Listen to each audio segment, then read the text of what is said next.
If you've ever had a tractor start to tip on you while using your front end loader, then you understand the importance of having proper ballast on your tractor.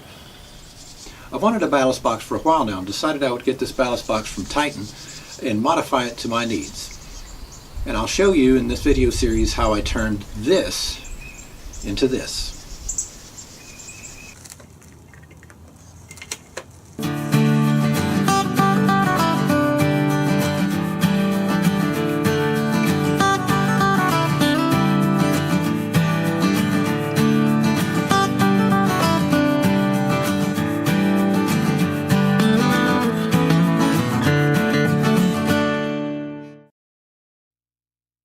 I chose the Titan Ballast Box because it is reasonably priced and got good reviews online.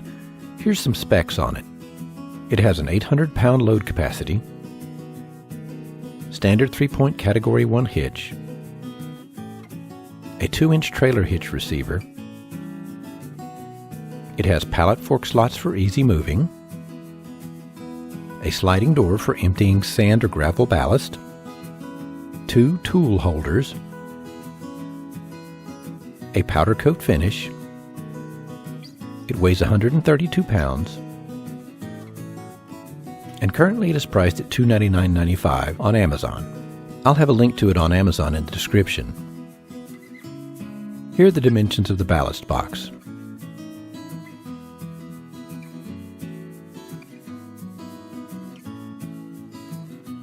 And here's a look in the top. One thing that I noticed about my ballast box is that the tool holders are on the opposite side than what's shown in the pictures, but that's not a problem for me.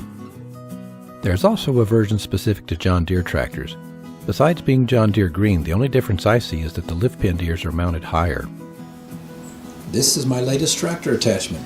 It's a Titan Ballast Box.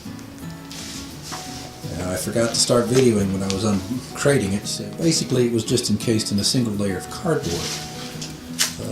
A lot of scuffs on the corners and paint scraped off because of the rather poor packaging, but it's intact. No significant damage except that this one ear for the 3-point is bent in a little bit. Probably got dropped on the side there. I think I can whack that back out without a problem, but it is going to need some touch-up paint. Maybe I'll paint it Kubota orange. What I like about it, it's got fork slots for moving it around with pallet forks, which come in handy, and it's got a 2-inch receiver hookup. Plan A for straightening that lift pin ear was to use a scissor jack and a block of wood. What's wrong with this picture? My scissor jack is buckling under the pressure. That's not going to end well. I need a plan B.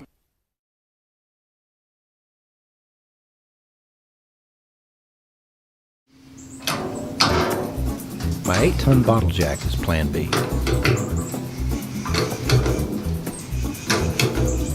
That's doing it.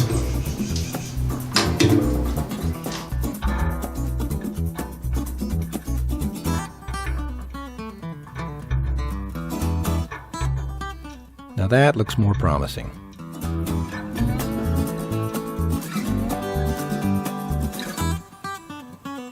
Not perfect, but a whole lot better.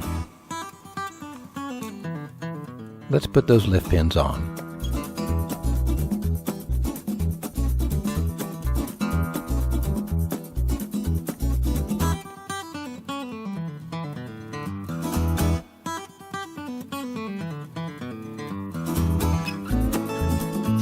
Next, the Pat's Easy Change adapters go on.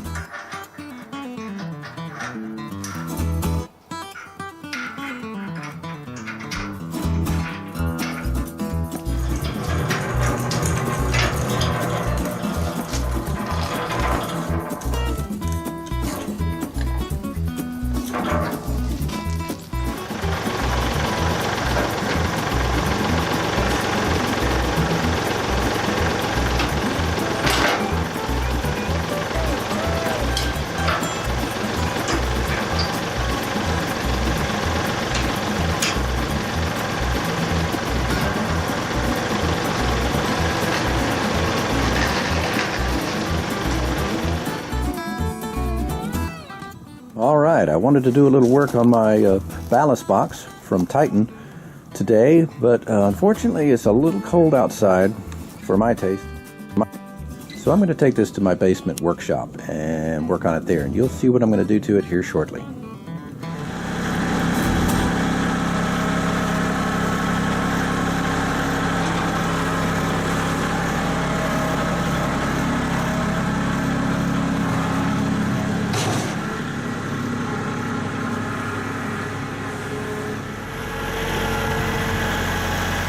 Why is my backhoe parked in front of my basement door, you ask?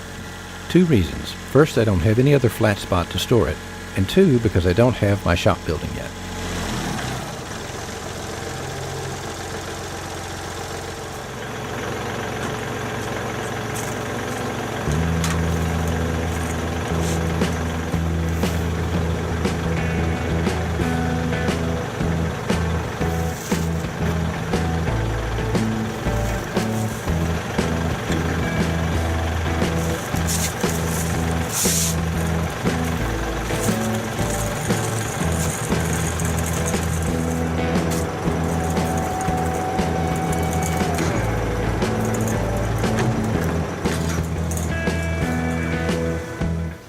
So I have my Titan ballast box out of the weather, letting it warm up. I'm going to do a walk around of it and tell you what my plans for it are. This little hatch comes off to let if you have a load of gravel or sand in there, escape. I don't plan to do that. I'm going to fill it with concrete, but I have contemplated making a little inset in there, or box around the concrete, so I could maybe store my winter nuts in there or something. Also, I bought these 2 threaded rods that I'm going to install side to side, one up a little higher and one lower. It'll allow me to either attach tool carrying pods or additional weight if I think I need additional ballast. So that's going to go through there.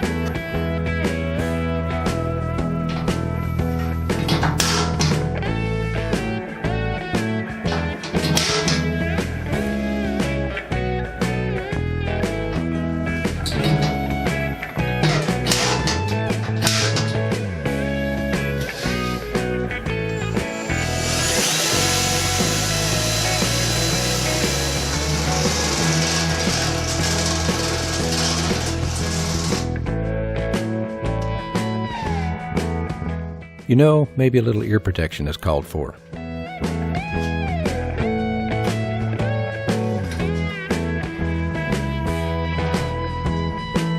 Ah, much better.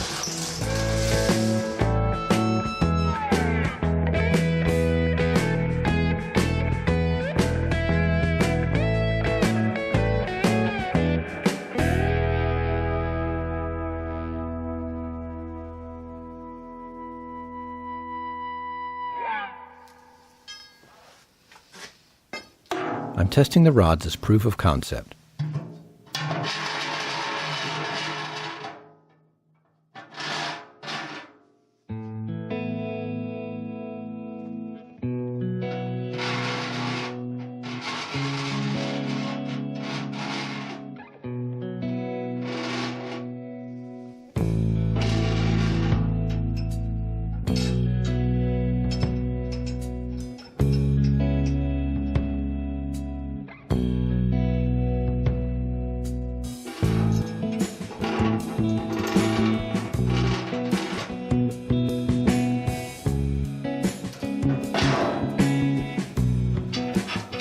Since my first side attachments will likely be made of wood, I want enough rod sticking out to handle 2x wood plus a washer, lock washer, and nut. Looks like 2.5 inches will do. I may cut these shorter later.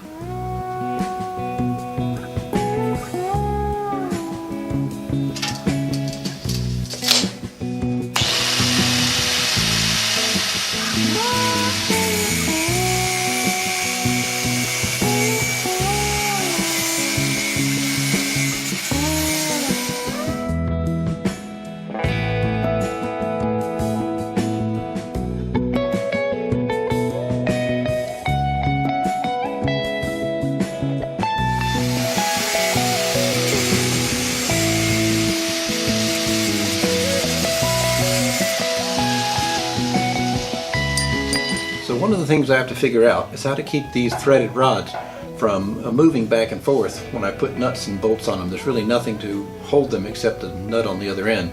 Otherwise they would rotate. I don't think the concrete's going to hold it in place. So I need to come up with a way to keep these in place. Don't have a welder, so I could weld a little plate or a piece of rebar or something between the rods and hold them steady, but don't have a welder yet, not until I have a shop. So I need to come up with something else. Why don't you drill some holes through the rods for galvanized nails to go through? The concrete in the nails will keep the rods from turning. Why didn't I think of that?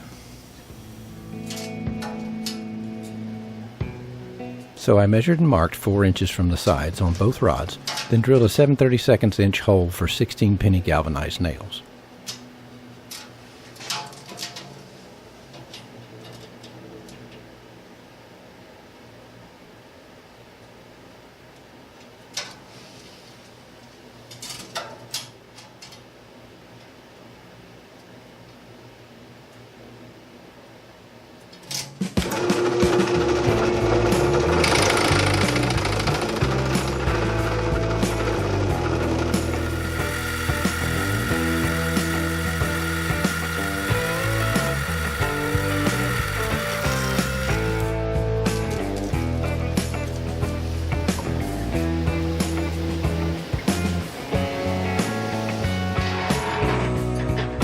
I reinstall the bottom rod and make sure it sticks out 2.5 inches on the side.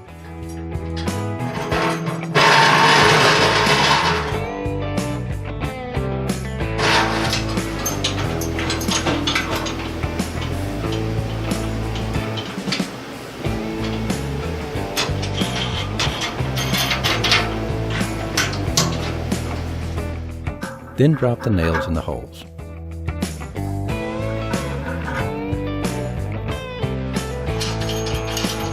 Then I do the same for the top rod.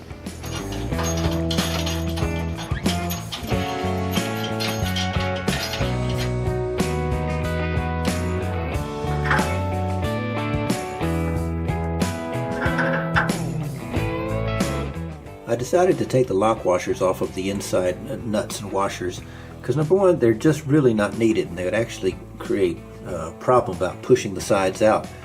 Once the concrete's around them, it's not going to be an issue.